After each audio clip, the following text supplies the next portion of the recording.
اللعين الرجيم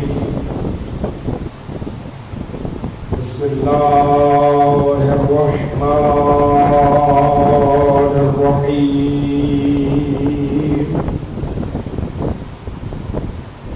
الحمد لله رب العالمين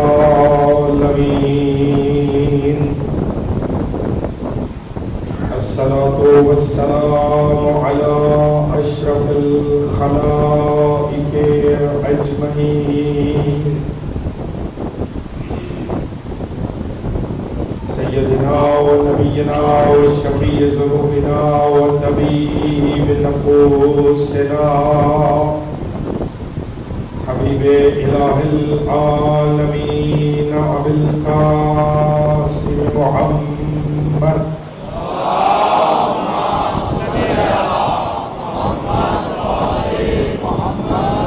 وأهل بيته الأطيبين الأطهرين المعصومين المنتخبين المنتجبين الهداة المهديين الذين أذهب الله عنهم الرجس وطهرهم تطهيرا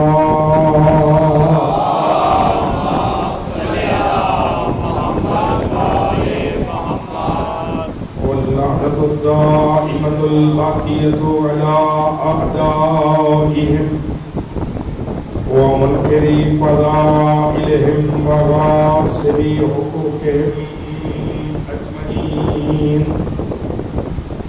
أما بعد فقد قال حق سبحانه وتعالى في القرآن الكريم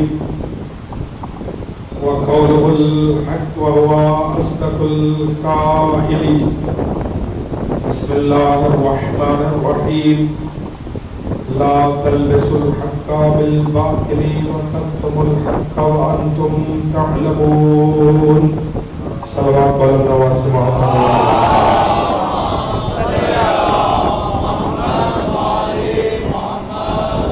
اپنی حاجات کی قبولیت کے لیے بانیان صفحے ازہر کی توفیقات کی اضافہ کے لیے تمام تر بیماروں کی شفا یابی اور ظہور حضرت میں تعظیم کے لیے صلوات بلند آواز سے محمد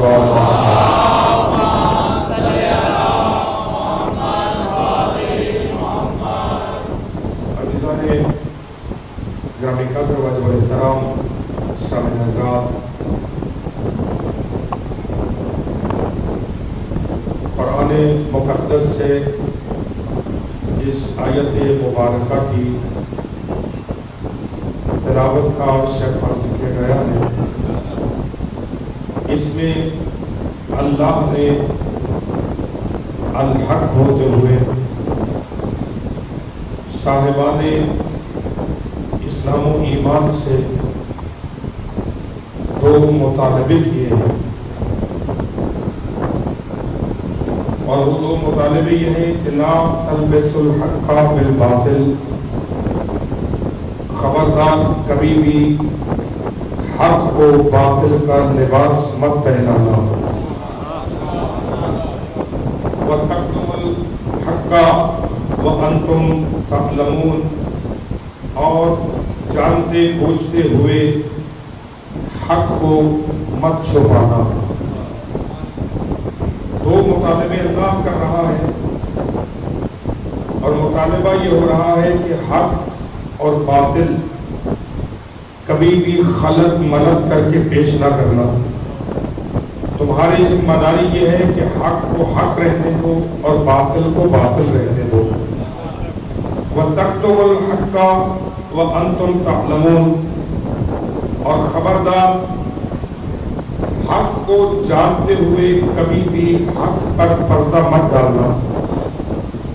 اس لیے حق کو مت چھپانا کہ اگر حق کا اعلان کیا تو مار دیے جائیں گے، حق کا اعلان کیا تو روزی روٹی بند ہو جائے گی، حق کا اعلان کیا تو لوگ گھر سے بے گھر کر دیں گے، حق کا اعلان کیا تو معاشرے کے بائیکاٹ کا سامنا کرنا پڑے گا، حق کا اعلان کیا تو ہمیں مشکلات کا، مصائب کا، امتحانات کا سامنا کرنا پڑے گا.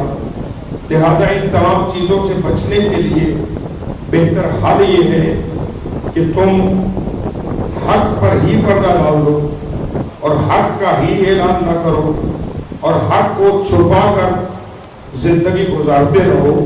نہیں، یہ کام مت کرنا، اس لیے کہ جس کی وجہ سے تم یہ کام کر رہے ہو وہ دونوں چیزیں تمہارے ذہن میں رہیں کہ نہ ہی کوئی تمہارا رزق بند کرنے پر قادر ہے اور نہ ہی کوئی تمہیں موت دینے پر قادر ہے. اور فرمانے سے یہ دونوں اسباب وہ ہیں جس کی وجہ سے حق چھپایا جاتا ہے. یعنی لوگوں کو یا تو مسئلہ یہ ہے میرے عزیزوں کہ وہ حق کا اعلان اس لیے نہیں کرتے کہ روزی روٹی بند ہو جائے، جانتے سب کچھ ہے لیکن اس کا اظہار نہیں کرتے کہ اگر یہ اعلان کر دیا تو پھر روزی روٹی بند ہو جائے گی، معاملہ خراب ہو جائے گا، مشکلات آنے لگے گی. دوسری وجہ یہ ہے کہ اگر حق کا اعلان کیا یعنی حق کو حق کہا اور باطل کو باطل کہا تو کہیں ایسا نہ ہو کہ لوگ ہمیں تہے دیکھ کر دیں، لوگ گھر بار کو لوٹ لیں، لوگ ہمیں موت کے گھاٹ اتار دیں. اللہ نے وعدہ کیا، معصوم نے کہا کہ ذہن میں رکھنا اللہ نے رزق کی ذمہ داری بھی اپنے ہاتھوں میں رکھی ہے اور خدا نے موت کا وقت بھی اپنے ہاتھوں میں رکھا ہے. اس کے علاوہ نہ ہی تمہیں کوئی موت دے سکتا ہے نہ ہی کوئی تمہارا رزق بند کر سکتا ہے. یہی وجہ ہے میرے عزیزوں کے سرکار امیر کائنات علی بن ابی طالب علیہ السلام کے خدمت میں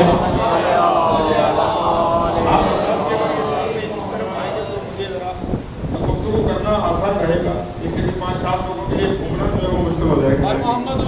سامنے ممبر کہا جائے گا ادھر آ جائے، سامنے آتا ہوں سلوات بھیجے محمد آل محمد پر.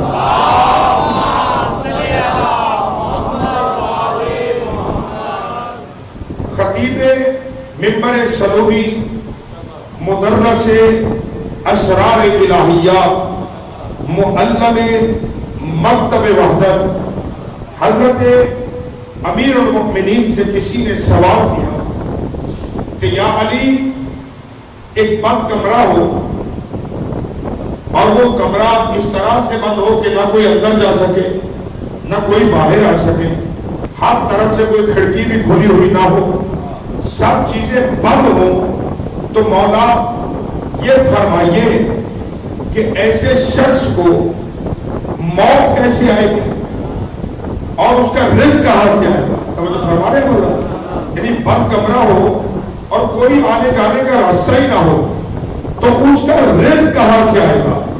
علی مسکرائے اور مسکرا کے فرماتے جہاں سے اس کی موت آئے گی وہیں سے اس کا رزق آئے گا. تو جو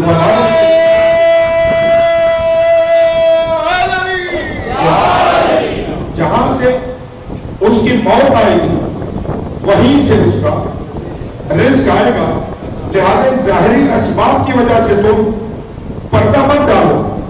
جب تم نے حق کو حق پہچان لیا اور تم پر یہ آشکار بھی ہو گیا کہ یہ حق ہے تو اب قرآن کا مطالبہ یہ ہے کہ تکتم الحق وانتم تعلمون، خبردار حق کو حق جانتے ہوئے اس پہ پردہ مت ڈالو. اور فرمانے سے بنا یعنی دو مطالبے ہم گزارش کریں، لا تلبسوا الحق بالباطل، خبردار حق کو باطل کا لباس نہ پہنانا، کبھی بھی باطل کو حق نہ کہنا اور حق کو کبھی بھی باطل نہ کہنا. حق حق رہے، باطل گھبرا تو نہیں میرے بچوں، حق حق رہے، باطل باطل رہے. اور جس پر حق آشکار ہو گیا وہ کبھی بھی حق پر پردہ نہ ڈالے، اسے چھپائے نہیں بلکہ حق کا اعلان کرے، توکل پر خدا کرتے ہوئے کہ اللہ چاہتا ہے کہ حق کا اعلان کیا جائے. اس لیے کہ اس نے تمہاری دونوں چیزوں کی ذمہ داری اپنے پاس رکھی. میں بالکل سادہ لفظوں میں بچوں تک بات پہنچاؤں میرے عزیزوں. جناب سلیمان نبی، حضرت سلیمان چرندوں پرندوں جنات حیوانات ہواؤں پر جس کی حکومت تھی، اور حضرت کا تخت ہوا کے سینے پر پرواز کرتا تھا. کئی جنات حضرت کے تخت کو اٹھا کے چلتے تھے اور کسی میں ضرورت نہیں تھی کہ وہ حکم کی مخالفت کرے. اتنا بڑا نبی، اتنی ساری سلطنت کا مالک نبی، لیکن پھر گزارا کیسے کر رہے؟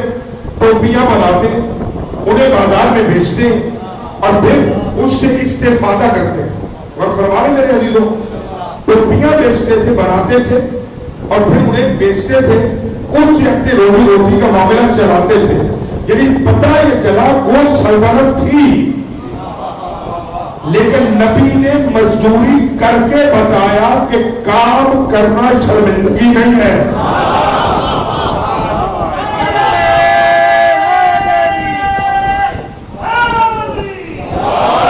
اللہ اکبر.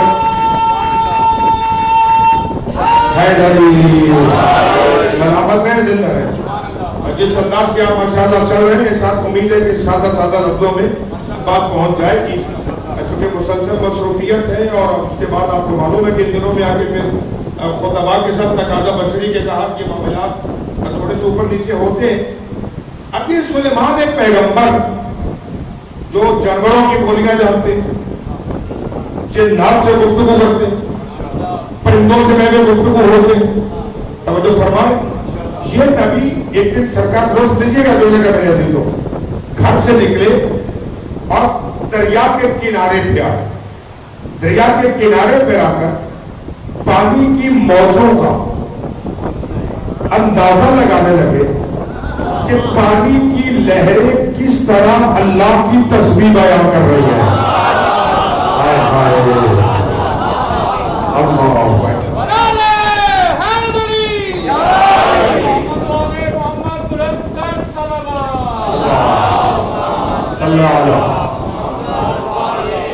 آپ وقت فرما رہے ہیں.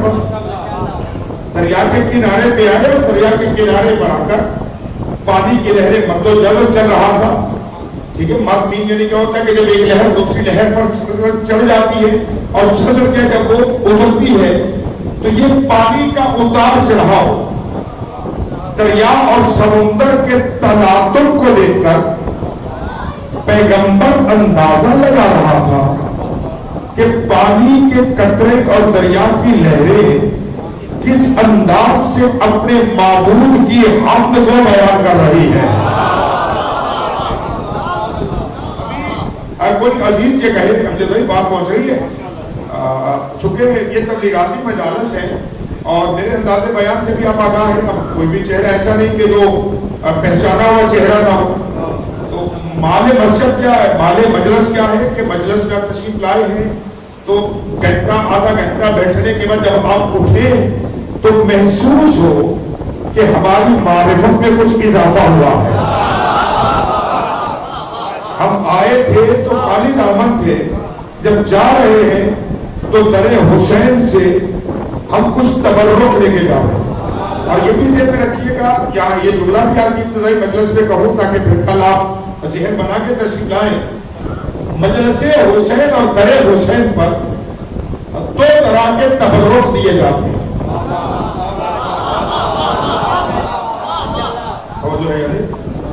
ہاں، دو طرح کے تبرک مجلس حسین کے دیے جاتے ہیں. ایک تبرک کا تعلق انسان کی روح سے ہے اور دوسرے تبرک کا تعلق انسان کے جسم سے ہے. اور فرق ہے، جو روح کا تبرک ہے وہ قرآن اور اہل بیت کے ذکر سے دیا جاتا ہے.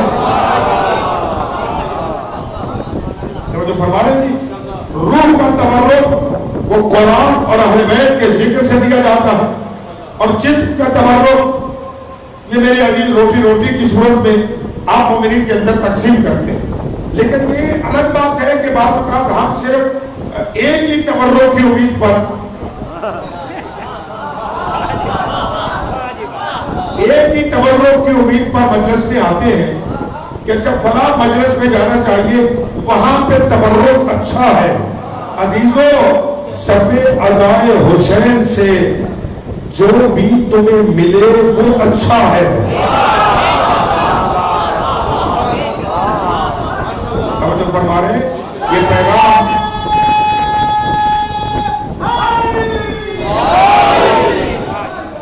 صف عزائے حسین اور در اہل بیت سے جو بھی تمہیں ملے وہ اچھا ہے. اس لیے کہ اعلیٰ گھرانوں کی دہلیز سے کبھی گھٹیا چیزیں نہیں دی جاتی. اللہ اکبر اللہ اکبر. تو فرمانے سے بات تو اس لیے جب گھر سے آیا کیجئے تو نیت کے لیے کیا آیا کیجئے کہ ہمیں حسین سے روح کا تبرک چاہیے. اس لیے کہ سرکار امیر المومنین کا جملہ یہ بھی خطیب منبر سلولی کا جملہ ہے. حضرت فرماتے ہیں کہ جب دلوں کو زنگ لگے تو انہیں قرآن سناؤ. اور فرمایا جسم بھی بیمار ہوتا ہے روح بھی بیمار ہوتی ہے. فیصل قبلہ جسم بھی بیمار ہوتے ہیں روح بھی بیمار ہوتی ہے. ٹھیک ہے جسم بیمار ہو تو روٹی اچھی نہیں لگتی. کمال ہو گئی نا میرے عزیزو. تھوڑا سا چلے گے تو بات آگے بڑھے گی نا.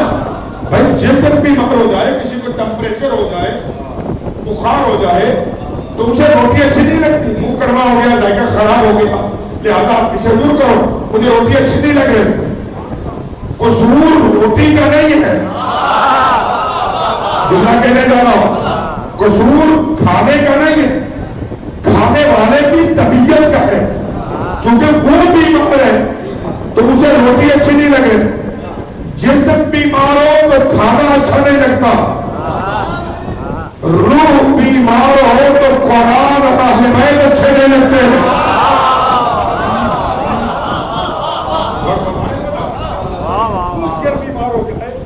تو پھر قرآن اور اہل بیت کا تذکرہ.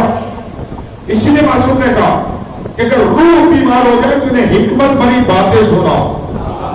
روح کا علاج انجیکشن سے نہیں ہوتا. روح کا علاج حکمت امیز باتوں سے ہوتا. عبرت امیز باتیں سناؤ. اور اس سے بڑی حکمت کیا ہوگی کہ اس روح کو علی اور اولاد علی کا ذکر سناؤ.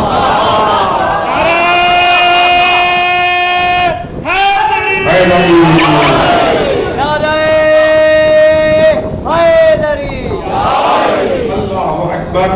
زندہ رہے سلامت رہے. اور ذہن میں رکھیے گا حسین اتنا بڑا شہنشاہ ہے. حسین اس کائنات کا اتنا بڑا شہنشاہ ہے کہ جو اپنی دہلیز پر آئے ہوئے نہ روح کے مریض کو خالی جانے دیتا ہے نہ جسم کے مریض کو خالی جانے دیتا. اگر کوئی جسم کی غذا چاہتا ہے حسین وہ بھی دیتا. اگر کوئی روح کی غذا چاہتا ہے حسین اسے وہ بھی دیتا. توجہ رکھیے گا.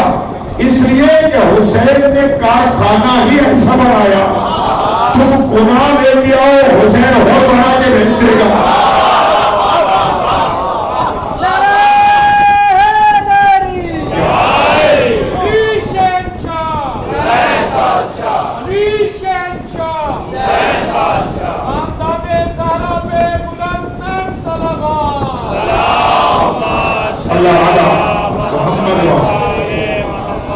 ناراض تو نہیں ہو گیا جو فرما رہے میرے عزیزوں.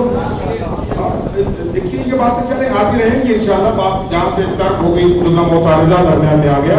تو اب اللہ کا پیغمبر جناب سلیمان وہ دریا کی لہروں کا مشاہدہ کر رہے ہیں کہ کس انداز سے یہ لہریں ذات حق سبحانہ و تعالیٰ کی تسبیح میں مصروف عمل ہے. یا جملہ اس طرح بدل دو تو شاید میرے ساتھ چلے. اللہ کا رسول دریا کے کنارے پر کھڑے ہو کے دیکھ رہا ہے کہ پانی کی لہریں کس طرح سے نماز ادا کر رہی ہے. اللہ مولانا یہ کیسے کہہ سکتے ہیں آپ. میں دیکھیے قرآن ہے اللہ فرماتے یسبح للہ ما فی السماوات و ما فی الارض، جو کچھ زمین و آسمان کے درمیان ہے وہ سب کا سب اللہ کی تسبیح کر رہا ہے۔ ہم اس کی تسبیح کو سمجھیں یا ہم اس کی تسبیح کو نہ سمجھیں، یہ ہماری جہالت ہے کہ ہم سمجھ نہیں پا رہے، لیکن وہ مسلسل اللہ کی تسبیح بیان کر رہا ہے۔ ہاں ذہن میں رکھیے گا، سورج کی نماز یہ ہے کہ وہ روزانہ معین وقت پر مشرق سے طلوع کرے۔ اس کی اطاعت یہ ہے کہ نظام کے تحت وہ روزانہ مشرق سے طلوع کرے اور مغرب میں جا کے غروب ہو جائے۔ اس کی اطاعت الہیہ یہ ہے۔ تو ہر شے اللہ کی اطاعت میں مصروف عمل ہے۔ اب پیغمبر مشاہدہ کر رہے ہیں، ساتھ میں یہ بولا اللہ کے نبی مشاہدہ کر رہے ہیں کہ کس طرح یہ لہریں، پانی کے قطرے، بھائی غور کرو، تسبیح کرو۔ اچانک اللہ کے نبی نے دیکھا کہ ایک چیونٹی چلی ہوئی آ رہی ہے پانی کی لہروں کی جانب۔ ایک چیونٹی پانی کی جانب چلتی ہوئی آ رہی ہے اور اس کے منہ میں ایک جو کا چھلکا چیونٹی نے اٹھایا ہوا۔ اللہ کرے یہ بات ذہنوں تک پہنچے۔ چیونٹی نے اپنے منہ میں جو کا چھلکا اٹھایا ہوا ہے اور وہ چلی آ رہی ہے۔ اللہ کے نبی نے اسے دیکھا کہ یہ اسی طرح میں نگاہ پیغمبر نے دیکھا کہ پانی کے اندر سے ایک مچھلی نے منہ باہر نکالا اور وہ چیونٹی اس مچھلی کے منہ میں چلی گئی۔ ٹھیک ہے، اب اس سے زیادہ میں آسان نہیں کر سکوں گا۔ مچھلی باہر نکلی، منہ کھولا اور وہ چیونٹی اس مچھلی کے منہ میں چلی گئی۔ مچھلی واپس پانی میں چلی گئی۔ سرکار نے کہا کہ روٹین کا معاملہ ہے، اس کی خوراک ہوگی، اس نے ہضم کیا، بات ختم ہو گئی۔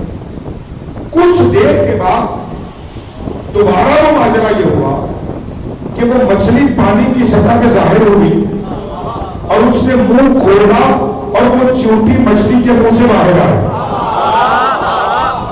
اللہ اکبر۔ وہ مچھلی دوبارہ پانی کی سطح میں میرے عزیزوں ظاہر ہوئی، منہ کھولا اور وہ چیونٹی مچھلی کے منہ سے باہر آئی اور خشکی کے سینے پر چلنے لگی۔ جناب سلیمان نے چیونٹی کو جاتے دیکھا اور حیرت کی وادی میں سفر کرتے ہوئے ایک مرتبہ اللہ کے پیغمبر نے جاتی ہوئی چیونٹی کو آواز دی۔ اب آپ چپ رہیں گے، مجھے دکھ رہے گا کہ سادہ جملہ آپ وصول نہیں فرما سکے۔ چیونٹی جا رہی تھی، اس چیونٹی کو جاتے ہوئے پیغمبر نے آواز دی۔ جیسے ہی سلیمان کی آواز چیونٹی کی سماعت سے ٹکرائی، بڑھتی ہوئی چیونٹی کے قدم رکے، سامنے کا سفر طے ہوا، پیغمبر کی طرف واپسی کا سفر شروع ہوا۔ اب بھی کچھ کہوں گا تو ساتھ چلے گے۔ چیونٹی پیغمبر کی آواز پر واپس آئی۔ وہ چیونٹی حشرات الارض ہے، صاحب عقل نہیں ہے، لیکن اتنا ضرور جانتی تھی کہ جب نبی بلائے تو واپس آنا چاہیے۔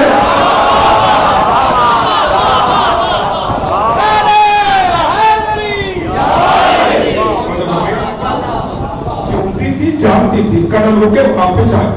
چیونٹی نے پیغمبر کی جانب سفر کرنا شروع کیا، سرکار کی خدمت میں پہنچی، حضرت نے ہاتھ بڑھایا، چیونٹی پیغمبر کے ہاتھ پہ آئی۔ اب آپ تھکیں گے نہیں میرے عزیزوں، چیونٹی پیغمبر کے ہاتھ پر آئی۔ میری توقع سے بڑھ کے آپ ساتھ چل رہے ہیں، پہلی ہی مجلس میں چیونٹی پیغمبر کے ہاتھ پہ آئی۔ اللہ کے نبی نے اسے دیکھا اور دیکھنے کے بعد فرماتے ہیں کہ یہ کیا ماجرا ہے۔ کچھ لوگ پیچھے رہ گئے، یہ اقرار بھائی یہ کیا ماجرا ہے؟ نبی چیونٹی سے پوچھ رہا ہے کہ یہ کیا ماجرا ہے کہ تم خشکی سے آئی، مچھلی کے منہ میں گئی، مچھلی پانی میں گئی اور پھر مچھلی باہر آئی، تم جو مچھلی کے منہ سے باہر آ گئی، یہ ماجرا کیا ہے؟ قبل اس کے کہ میں استدلالی جملہ کہوں، یہ جملہ سن لیجیے گا۔ سلیمان نبی ہے، چونٹی سے گفتگو کر رہا، اگر نبی ہم جیسا ہوتا ہے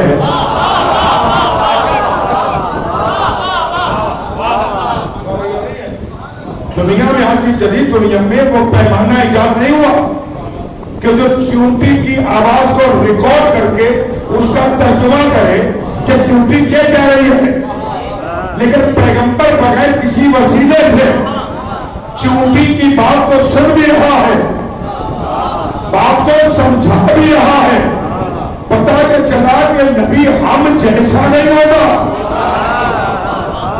اور فرمانے چونٹی سے پوچھا کیا ماجرا؟ کہا کہ یا رسول اللہ، یا نبی اللہ، ماجرا یہ ہے کہ اس پانی کے اندر یعنی دریا کی تہہ میں ایک پتھر ہے، اس پتھر کے اندر ایک نابینا کیڑا ہے۔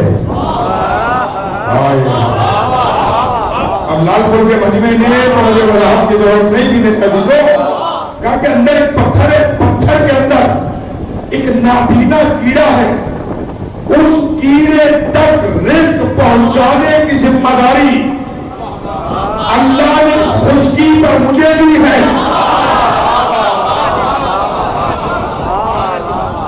اس کیڑے تک، نابینا کیڑے تک رزق پہنچانے کی ذمہ داری اللہ نے خشکی پر مجھے دی ہے کہ میں خشکی سے جو اٹھاتی ہوں، رزق اٹھاتی ہوں، پانی کے کنارے تک آتی ہوں، لیکن چونکہ یہ ربی اللہ میں پانی کی تہہ میں نہیں جا سکتی، تو اللہ نے ایک مچھلی کی ڈیوٹی لگائی کہ جب بھی میں کنارے پہ آؤں گی یہ مجھے منہ میں بٹھائے، پانی کی تہہ میں جائے، پھر وہاں پر میں اس نابینا کیڑے سے ملتی ہوں، مل کے میں اپنے منہ کا چھلکا اس کیڑے کے منہ میں ڈالتی ہوں، اس طرح اللہ اس تک رزق کو پہنچاتا ہے۔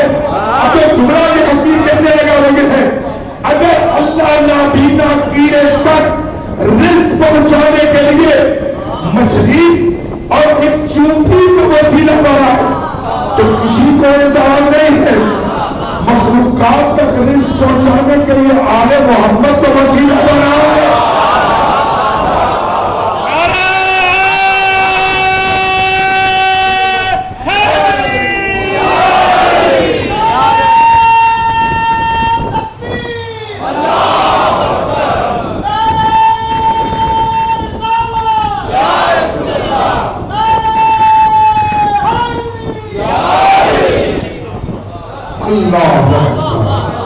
اللہ اکبر۔ اور فرمایا تھا تو رزق کی ضمانت اللہ کے پاس، اسی لیے اس کو قرآن مجید نے پھر کہا کہ ما من دابۃ، کوئی بھی ایسا زمین پر چلنے والا ایسا نہیں ہے کہ جس کے رزق کی ضمانت اللہ کے پاس نہ ہو۔ اس لیے حضرت امام جعفر صادق علیہ السلام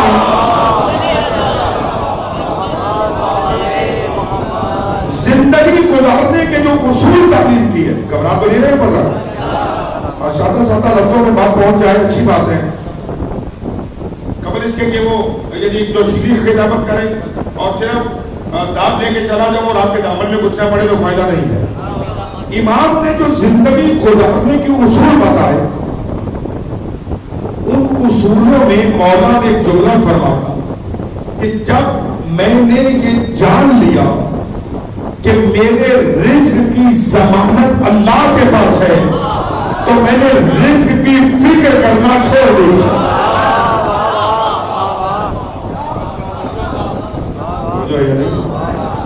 جب میں نے یہ جان لیا کہ میرے رزق کی ضمانت اللہ کے پاس ہے اور اس کے پاس ہے جو اپنے وعدے کے خلاف نہیں کرتا، وہ جو بھی وعدہ کرتا ہے وہ وعدے کو پورا کرتا ہے۔ تو فرمانے میرے عزیزوں، جو بھی وعدہ کرتا وہ وعدہ پورا کرتا ہے۔ تو ہمارا جب میں نے یہ جان لیا کہ میرے رزق کی ضمانت اللہ کے پاس ہے تو میں نے اسی دن کے بعد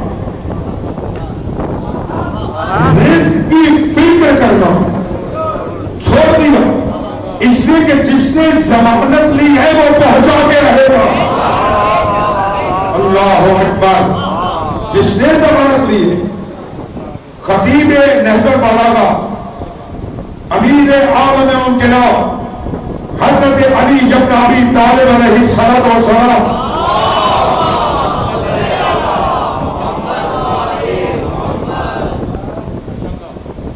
حضرت کا ایک وصیت نامہ ہے، اگر آپ چاہے تو میں 2 جملے اس کے تلاوت کرنا چاہتا ہوں اور یہ بھی ذہن میں رکھے گا عزیزو.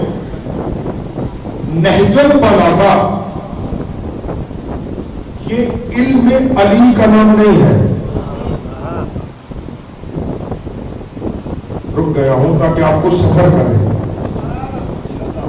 نہج البلاغہ یہ علی کے کل علم کا نام نہیں ہے،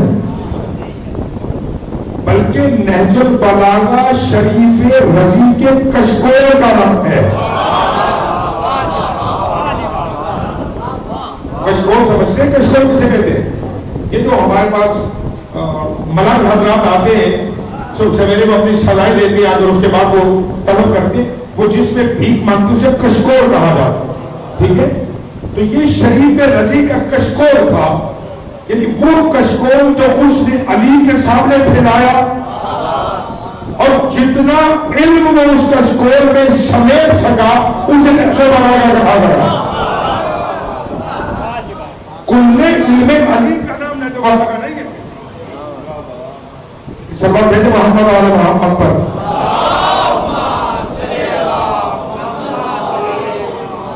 مولا امیر المومنین کے تمام علم کا نام نہج البلاغہ نہیں ہے. یعنی نہج البلاغہ اتنے علم کا نام ہے جو شریف رضی لے سکا، اور دنیا ابھی تک اس نہج البلاغہ کی وضاحت اور تشریح میں مصروف ہے کہ علی نے اس میں کہا کیا ہے. علی نے ان خطبات میں امت کو کیا بتایا، اور دنیا سر پٹک کے گئی ہے کہ علی کے کسی ایک خطبے تک تو پہنچ سکے. وہ اسرار جو علی نے کھولے ہیں کم از کم وہاں تک تو پہنچے، اس لیے کہ علی کسی عام سی ہستی کا نام نہیں ہے، بلکہ علی کون ہے؟ سر اللہ اکبر، اللہ کے سب سے بڑے راز کا نام علی ہے.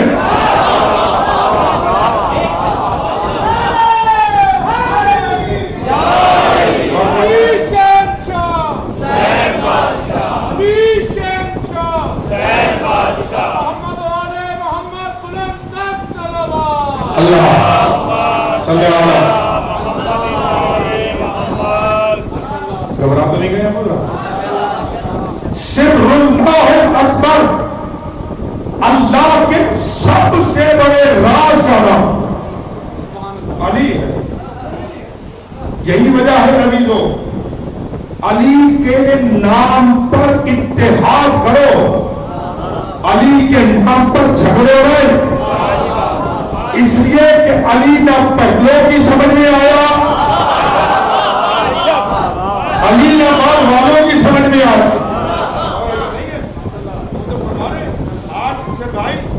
لوگ بڑی بڑی ابحاث ہے ماشاءاللہ، اور ولایت کے عنوان پر اور معرفت کے باب میں بڑے بڑے لوگ دعویٰ کرتے ہیں جتنا میں علی کو جانتا ہوں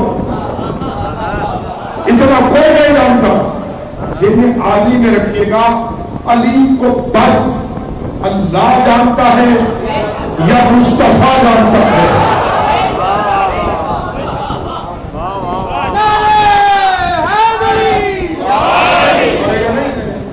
ساتھ چل رہی ہے میرے؟ علی کو یا خدا جانتا ہے یا مصطفیٰ جانتا ہے. توجہ رکھیے گا، جو نہ چلو بچوں کے لیے آگے بڑھ رہا ہوں تاکہ طبیعت ساتھ ملے تو کہیں گے اپنے بھائی بھی سوچ کے ہیں کہ مولانا کو سننا جاتے. توجہ رکھیے گا، علی کو ایک تو وہ جانتا ہے جس نے علی اعلیٰ ہو کے علی بنایا، اور دوسرا وہ جانتا ہے جس نے مصلی پہ بیٹھ کے علی سے علی مانگا.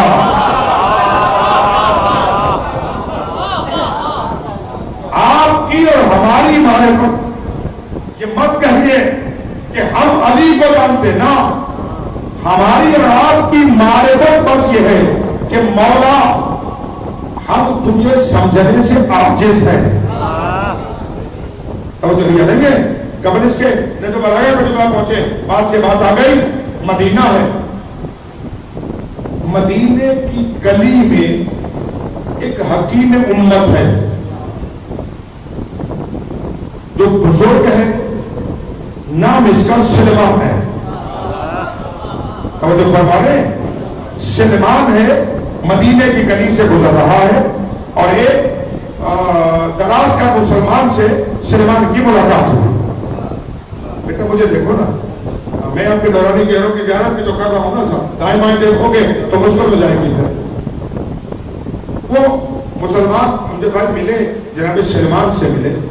اب انہیں یہ بھی توقیت دینے رکھیے گا کہ سلمان, کمبر, ابوذر, مقداد, میثم, حذیفہ, مالک اشتر, عبداللہ بن عباس اور اس قبیل کے یہ 15-20-30 لوگ وہ تھے کہ یہ جب بھی کہیں سے گزرتے تھے لوگ انہیں دیکھ کر کہتے تھے یہ علی کے شیعہ جا رہے ہیں.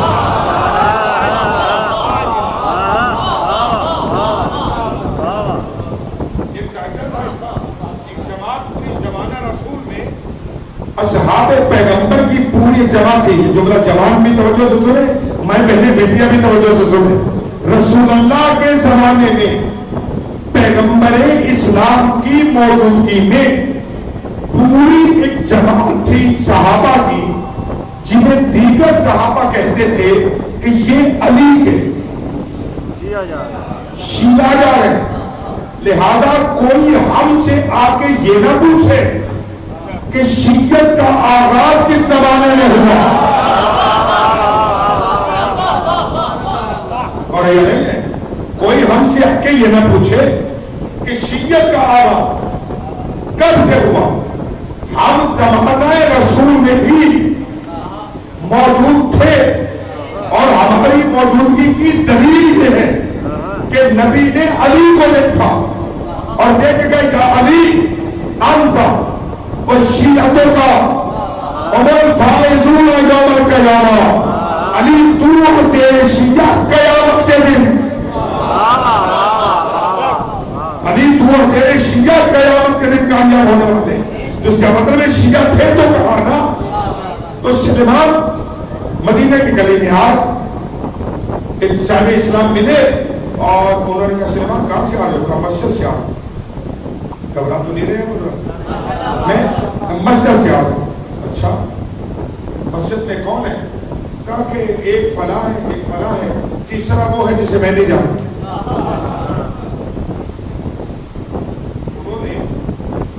ابھی یہ کہ مدینے میں کون ایسا ہے جسے سلمان نہیں ہوتا. تیزی کے ساتھ مسجد کی جانب چل, مسجد میں پہنچے تو حیرت کی انتہا نہ رہی کہ جسے سلمان نے کہا فلاں ہے, فلاں ہے, تیسرا وہ جسے میں نہیں جانتا, اور تیسرا مولا علی تھے. جابر آئے میرے عزیزوں, تیسرے امیر المومنین تھے. انہیں بہت بھائی تاریخ یہ کہہ رہی ہے کہ وہ مسجد سے سیدھے رسول اللہ کی خدمت میں پہنچے. پیغمبر اسلام کی خدمت میں جا کے انہوں نے کہا بڑے فضائل پڑھتے ہیں آپ سلمان کے,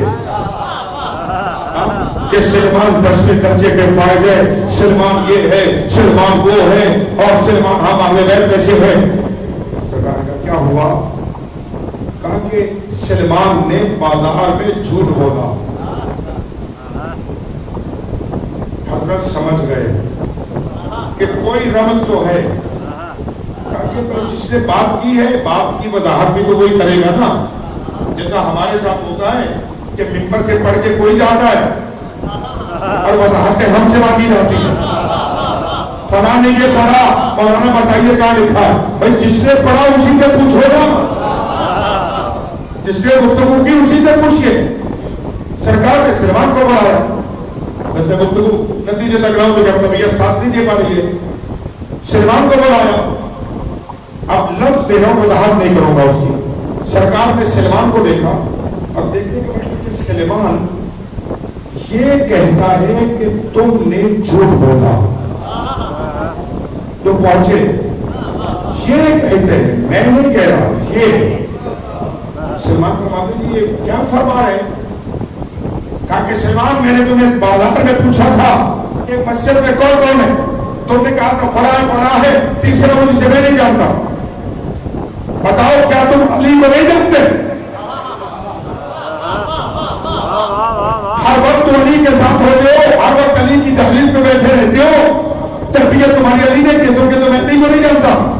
سلمان مسکرا کے فرماتے کہ مجھ پہ ایسی ناراض ہو رہے، سرکار آپ نے نہیں کہا تھا کہ علی کو اللہ جانتا ہے؟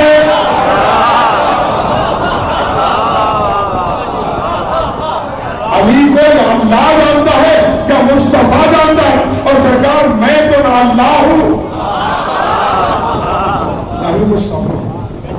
اور فرمانے تو یہ خطیب منبر سنونی امیر المؤمنین اپنے وصیت نامے میں دو لفظ کہتے ہیں، لوگوں الرزق رزقا. آج کی گفتگو صرف اسی پیرائے پہ آ گئی کہ رزق کی کمی اور بندش کی وجہ سے حق پہ پردہ نہ مسلو. علی فرماتے الرزق رزقا، لوگوں رزق دو طرح کا ہے، توجہ ہے یا نہیں ہے؟ رزق دو طرح کا ہے. مطلب ایک رزق وہ ہے جس کے پیچھے تم دوڑ رہے ہو، اور دوسرا رزق وہ ہے جو تمہارے پیچھے دوڑ رہا ہے. تھک رہے ہیں بازار؟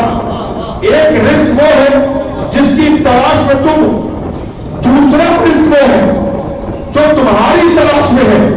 علی فرماتے سنو، جس کے پیچھے تم بھاگ رہے ہو چونکہ وہ تمہارا نہیں ہے، اللہ اکبر، چونکہ وہ تمہارا نہیں ہے اس لیے ہزار اسباب ہوگی تو وہ تمہیں ملے گا نہیں، وہ تمہیں ملے گا نہیں اس لیے کہ تمہارا ہے نہیں. اور جو رزق تمہاری تلاش میں ہے ہزار رکاوٹیں پیدا بھی ہو جائیں تب بھی وہ رزق تم تک پہنچ کے رہے گا، اس لیے کہ رازق نے لکھا تمہارے لیے ہے. اللہ اکبر، اللہ اکبر. تو عزیزان گرامی، مطالبہ قرآن یہ ہے کہ خبردار کبھی بھی حق اور باطل کو خلط ملط نہ کرو، اور کبھی بھی حق کو جان کر حق پہ پردہ نہ ڈالو. بس عزیزو، یہ ماتم، یہ نوحہ، یہ گریہ، یہ آنسو اسی لیے ہے. اگر حق کا اعلان کر دیا جاتا تو زینب کبھی بازاروں میں نہ آتی.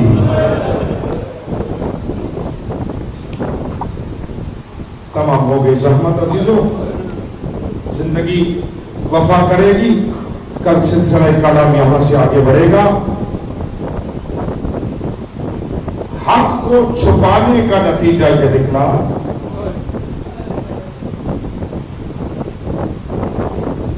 کہ رسول ذاتیہ جنگلوں اور بازاروں میں در بدر ہو گئی.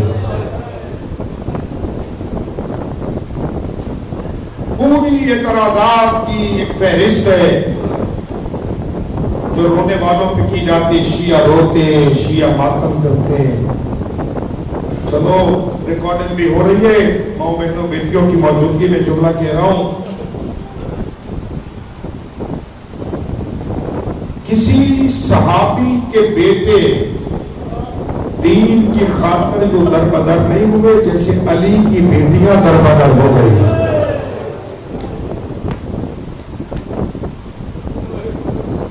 اور بات اگر قتل حسین پہ رک جاتی شاید یہ گریہ نہ ہوتا، شاید یہ ماتم نہ ہوتا. بات اگر قتل حسین پہ رک جاتی اور لوگ عصر عاشور زینب عالیہ کے دروازے پہ آ کے اتنا کہتے کہ ہماری جنگ تھی مردوں کے ساتھ، پر روتی آئیے گا اس لیے کہ عصر عاشور حسین کا محرم ختم ہو گیا، شام غریبہ سے زینب کا محرم شروع ہو گیا. بیوی کے دروازے پہ آتے، برگزادیوں کے دروازے پہ آ جاتے اور آ کر صرف اتنا کہتے کہ ہماری جنگ مردوں کے ساتھ تھی، مرد مارے گئے، آپ رسول کی بیٹیاں ہو، آؤ ہم عزت کے ساتھ تمہیں وطن پہنچاتے ہیں۔ لیکن عزیزو، مجھے منبر حسین کی عظمت کی قسم ہے، حسین کے قتل کے بعد لوگوں نے آ کے پرسہ نہیں دیا، بلکہ دروازے پہ 72 جنازہ پڑا تھا، چاروں طرف سے حسین کے خیموں کو آگ لگی۔ شرم کر کے گریہ نہیں کرنا یا رونے کی راتیں، چاروں طرف سے خیام حسین کو آگ لگی۔ یہ ظالموں نے ایک بی بی کی چادر کو لوٹنا شروع کیا، جس بی بی کی چادر نیزے کی انڈی کے ساتھ اتاری جاتی، کسی بی بی کی زبان سے نکلتا واہ محمدہ، کوئی بی بی کہتی واہ علیہ، کوئی بی بی روتی اور کہتی واہ حسینہ، کرو کہ جملہ برداشت۔ ایک بی بی کی چادر لوٹی جا رہی تھی، شبر بے غیرت کی نگاہ ثانیہ زہرا کے سر پہ پڑی، یہ بے غیرت سیدہ کی چادر کی جانب بڑھا۔ اللہ کرے میں جملہ تمہیں سمجھا لوں اور اس کے بعد مجھے مسائل پڑھنے کی ضرورت نہیں پڑے گی۔ یہ بے غیرت بی بی کی چادر کی جانب بڑھا، سیدہ نے اسے اپنی جانے واسطے دیکھ کر علی کی بیٹی نے چادر کو مضبوطی سے پکڑا، دونوں ہاتھوں سے بی بی تھی۔ پڑھنے والے تو منبر سے پڑھ دیتے نا، چپ کر کے بی بی نہ، چپ کر کے نہیں، سیدہ نے دونوں ہاتھوں سے چادر کو تھاما، مضبوطی سے پکڑا۔ جب یہ ظالم چادر کو چھین نہیں سکا نا، اب مجھے معاف کیجیے کا جملہ سخت ہے، اس بے غیرت کے ہاتھ ایک نیزہ تھا، اس ظالم نے علی کی بیٹی کی پشت پہ وہ نیزہ لایا، نیزے کا لگنا تھا علی کی بیٹی منہ کے بل زمین پہ گری، جیسے بیوی گری اس نے نیزے کے ساتھ سیدہ کی چادر اتاری، چادر کا اترنا تھا، بیوی نے فرات کو دیکھا اور فرات کو دیکھ کے دیا عباس، اجرکم علی اللہ، اجرکم علی اللہ۔ بس ہونے والے وزاکاروں، چادریں لوٹی، اس عالم بربریت میں جب گھوڑے دوڑ رہے تھے، کچھ بچے اپنی ماں سے ہاتھ چھوڑا کر خیموں سے باہر نکلے اور وہ ایسے باہر نکلے نہ پھر ماں کی طرف آئے۔ انہی بچوں میں 4 سال کی سکینہ تھی جس کے دامن میں آگ لگی ہوئی تھی۔ حدیث ابن مسلم کہتا ہے کہ میں نے دیکھا بچی مقتل کی جانب بھاگ رہی تھی، میں نے دیکھا کہ اس کی قمیض میں آگ لگی ہوئی ہے، کہ میں دوڑا تاکہ بچی کے گردے کی آگ بجھاؤں، کہ اس نے مجھے ہفتے دیکھا، میں ہاتھ باندھے اور ہاتھ باندھ کے کہتی خبردار میرے قریب نہ آنا، میں فاطمہ کی پوتی، اجرکم علی اللہ، خبردار میرے قریب نہ آنا۔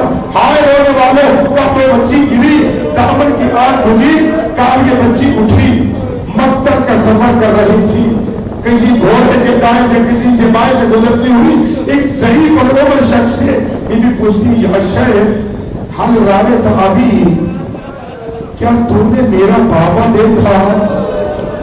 میں پڑھ گیا، تم نے سن لیا، چھوٹی اولاد والوں، جیسے سکینہ نے کہا نا کیا تم نے میرا بابا دیکھا؟ کہ اس بدبخت نے بی بی سے کہا من انتے، تو کون ہے؟ بچی تو کون ہے؟ بی بی فرماتی انا سکینہ بنت الحسین، میں حسین کی سکینہ کا سکینہ کا نام آیا، اس ظالم کا ہاتھ سزا میں اٹھا اور اس نے بچی کے رخسار پر اتنے زور سے تماچا مارا کہ علی کی بیٹی حسین کی یتیمہ مظلومہ منہ کے بل زمین پہ گری اور فرات کو دیکھا اور کہتی چچا عباس، چچا عباس، بھتیجی تماچے اٹھا لیے، چچا کوئی بچانے والا نہیں ہے، چچا خیمے جل گئے۔ سیعلم الذین ظلموا ایام کرب یرقبون۔ محمد و اہل بیت محمد ہماری قلیل بندگی اپنی بارگاہ میں قبول و منظور فرما، بارنا بانیان عذاب کی توفیقات میں اضافہ فرما، کریم اللہ ماں بہنوں بیٹیوں کے پردوں کی حفاظت فرما، ہمارے قلوب کو نور معرفت حسین سے مقبول فرما، رب کریم بحق محمد و آل محمد جو بیمار ہونے شفا کاملہ عاجلہ عطا فرما، رب اکبر بحق محمد و آل محمد شہادہ معصومین کی عزت و عظمت کے صدقے میں پریشان حال مومنین کی پریشانیاں دور فرما، جو تنگی رزق میں مبتلا ہے تبرع کے حسین کا واسطہ ان کے رزق میں وسعت عطا فرما، کریم اللہ یوسف زہرا کے ظہور میں تعظیم فرما، ہم سب کو حضرت کے اعوان و انصار میں شامل فرما، ربنا تقبل منا انك انت السميع العليم وتب علينا انك انت التواب الرحيم، اللهم صل على محمد وآل محمد وجل فرج آل محمد، جميع مرحومین و شہداء کے لیے سورۃ الفاتحہ۔